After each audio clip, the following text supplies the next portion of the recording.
Salamat kaayo, Sen Coco. Magandang hapon po sa lahat. Kami po sa minority, kami ni Minority Leader Sen Coco Pimentel, ay gumawa ng hiwalay na report ukol dito sa krisis sa asukal. Dahil sa madaling salita, hindi kami sang-ayon sa report na ipinasa ng majority.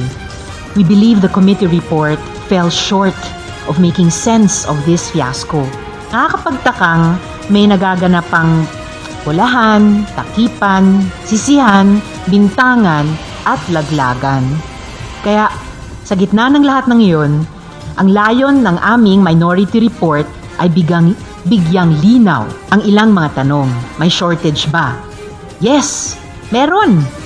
Demand is greater than supply kahit saan mo tignan. Habang humahaba ang usapan, napilitan ng magsuspinde ng ilang planta ang malalaking kumpanya tulad ng Coca-Cola. To the point na yung mga manggagawa nila ay naka-forced leave without pay. At maging maliliit nating bakeries, turon at palamig vendors ay umaaray. The sugar shortage actually has very dangerous and very real consequences for Filipino workers and Filipino consumers. It has to be addressed as soon as possible.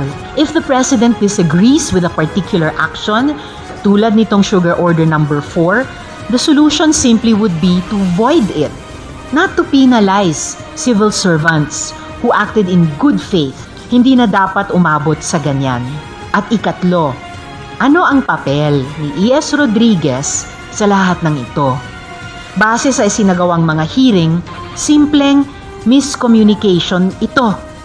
E.S. Rodriguez admitted he purposely did not answer an important text message. Seen lang si Yusek Sebastian, which sent this disruptive snowball rolling down the hill. For us, the committee report failed or purposely refrained to discuss the part which Executive Secretary Rodriguez played in this unfortunate. The committee report failed to give importance to the good faith of the government officials at the SRA. The committee report, in the end, failed to answer the questions that will help address the sugar fiasco. And for that, we respectfully submit this minority report. Salamat. Sandala ng maliliit nating kababayan. Tataktul mo ang CIS, tataktul mo 6 days. Ang tanging party list nakakampi ng inapi. Saan ka pa? CIS party list ka na.